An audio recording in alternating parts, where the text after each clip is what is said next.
live on there.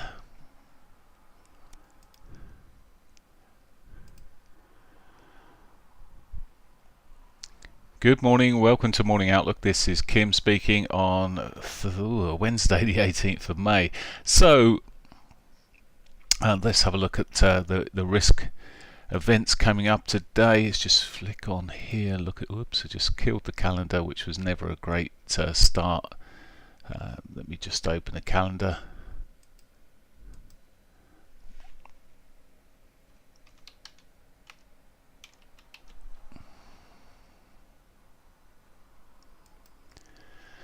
Okay, start again.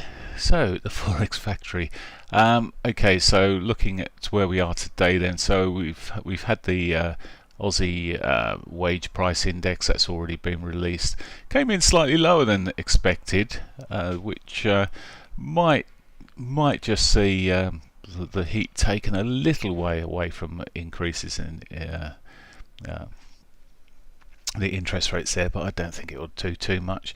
And the inflation in the UK came in slightly less than expected, but still 9% is massive. That's huge inflation, and that could have quite an impact, and I'm sure it will have quite an impact on growth and expenditure. So we'll see. Anyway, so that's already out. We've got the Canadian inflation later. That's it for today. So nothing else listed on there. Let's just have a quick zip through and see if there's any speakers. The speakers are really creating some movement at times. I mean, they often do, but it's certainly creating quite a bit of movement at the moment. There's Harker speaking at 9 o'clock this evening, which I won't be around for. ECB Enria speaking at 9, so we do have a speaker then, but there we go, not a lot there. Right, let's get on and look at these markets. So I was looking at this euro yesterday and I was discussing talking about it maybe turning, and I look at it this morning thinking, nah, it's still in a downtrend. Well, it is still in a downward trend, of course. On this time frame, it's done nothing to actually give us a clue that it is actually doing anything but continue to the downside. But the 4-hourly had given us the higher lows through there, but it's consolidated where it is. It looks pretty bearish where it's sitting at the moment, on what I can see here. Key reversal bar there on the 4-hourly. And it's looking soft. It has got its daily pivot just below here at 105.11. That might just save it, but certainly there's divergence across the highs here. There'll be a MACD and a RSI divergence. However you look at it, there's a divergence across the highs, and it's put a little lower high in where it's sitting at the moment. So looking soft this morning. That's the euro. The pound bounced back into its 21 there as well. That's just having a bit of a correction there. Again, similar sort of price action to the euro at the moment, and although it's just come back, so the pound, if it starts breaking below the 34 here in the and daily pivot, well, to me, really give the sort of heads up maybe for further downside, maybe down towards 50, the S1 sort of zone initially. It has put a lower high in around this area, and I'm sure it will diverge, so I haven't checked. Let's put the RSI on there. Yeah, there's a bit of diverging. RSI is the strength coming out, which is no surprise when you see the price action like that, really. But anyway, still look at an indicator just to confirm it. Confirm what you know is likely. Okay, dollar yen. Dollar yen consolidating where it is at the moment. It's again double top there. It didn't have the same sort of day yesterday as everything else. It had a little up day. It should have had relatively a down day, but it's just consolidating and looking ugly. I mean, on the dailies and on the 4 hourlies. At some point it could move quite quickly and out of this range. We see it quite frequently with the yen, for it to really suddenly get a bit of a move and charge. We had a consolidation up here early part of last week. It then did the merry dance and then eventually sold off quite strongly. We'll see how it goes today, but consolidating there, not so much I can do on that. So the Aussie dollar is very similar to the euro, the pound in terms of its price action, not quite up to its 21 though, but consolidating where it is at the moment. It'd be my preference on the upper side of things, but either way, actually it's all around its daily pivot at the moment, and again we'll have had divergences across the highs there. We haven't put a lower high in, but it does look a bit odd here, and a break back down below that daily pivot might start signifying something more to the downside. Okay, finally the Canadian dollar of the 6 majors I look at in the mornings here. Canadian dollar, I've gone right the way out to the monthly. Didn't want to do that. In fact, you could see how strong from the monthly it has been relatively. It's not moved a long way away. Whereas the other markets are really softened against the US dollar. The CAD's held on pretty well. Was doing pretty well, but you see the slowing down, the smaller red bars here, the slowing down in price action. Just looking at the lower high kick in there, but it's just slowing down a little bit. It's probably a very little bit of divergence across the lows on the 4-hourly stroke across here. So it's obviously an inverted price bit of action here because it's the US dollar CAD, but very similar look to the rest of the markets here at the moment, and I prefer it to the downside in terms of what it's been doing, but it could well catch a bit of a bounce from where it is. Okay, they're the major 6 majors with the dollar involved. Let's have a look at gold. Now gold was looking has been looking weak, and it continued to do so yesterday. It did give a chance of further downside, which it's in at the moment, quite late on during the day, sort of the 4 o'clock, confirming the sort of move to the downside here. It is very very soft at the moment, for sure.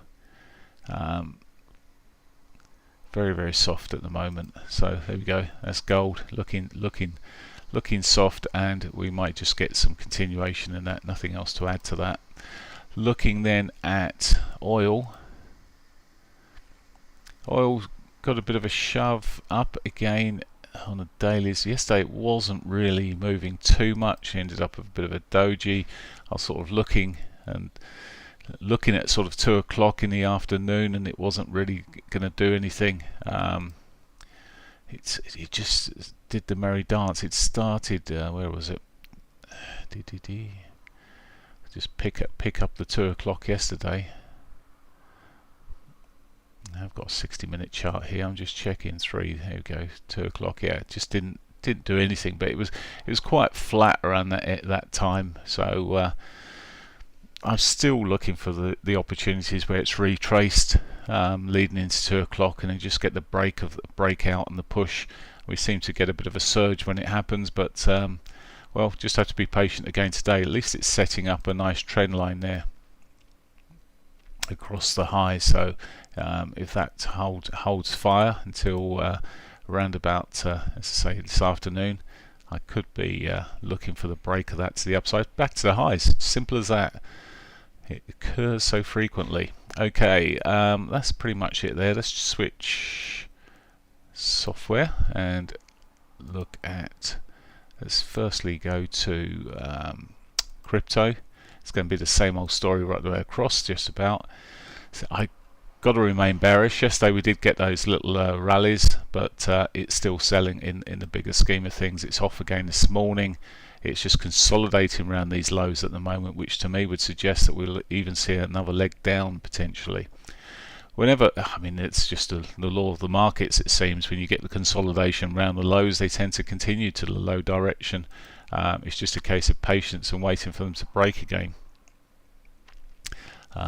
You don't so often see a consolidation around a low and a major rally.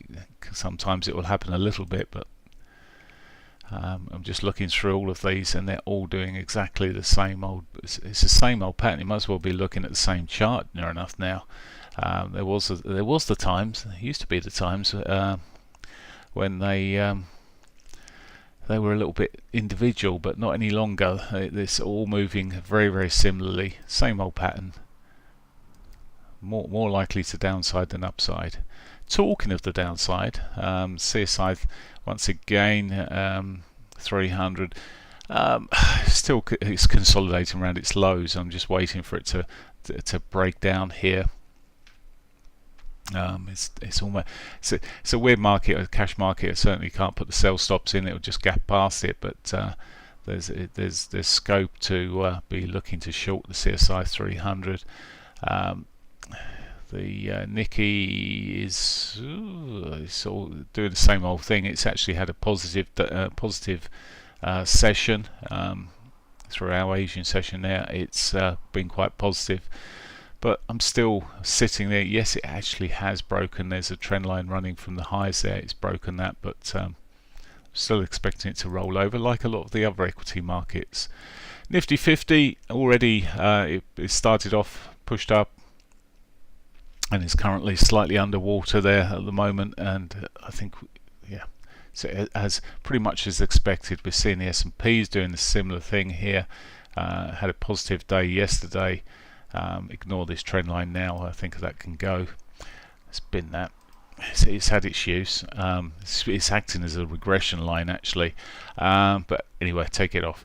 But we could well be seeing these markets rolling back a little bit more. Now, if we're seeing the US dollar picking up, well, I'd expect these markets to be rolling back. So it's all nicely aligned this morning. But whether that dollar, everything will probably move at the same sort of time. The correlation's really tight there. Okay.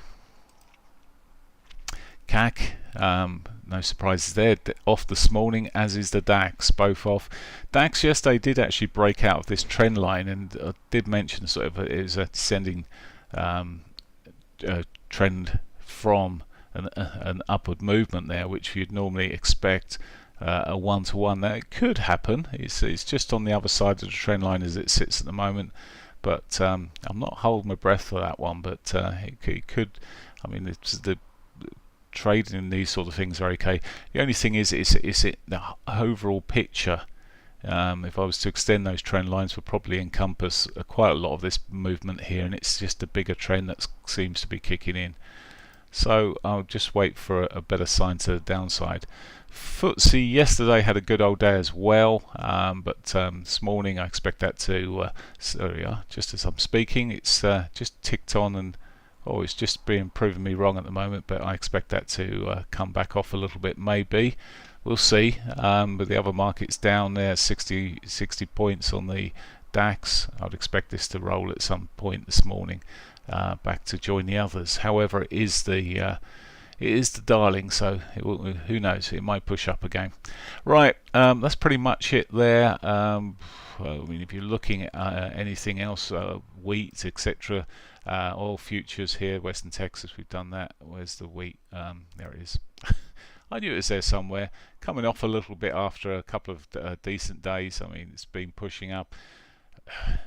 If this pulls off some more, I'd look to take the opportunity of the long side. Although it has done a bit of an ugly old Gartley there, but I think wheat, so a lot of natural gas still pushing up here.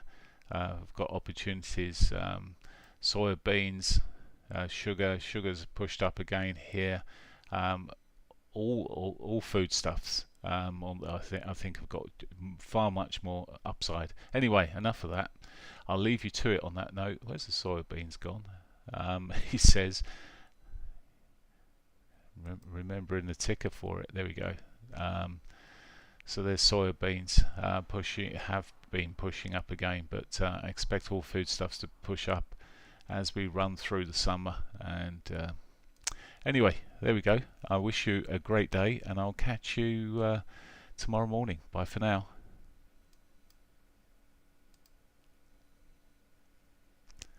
Right.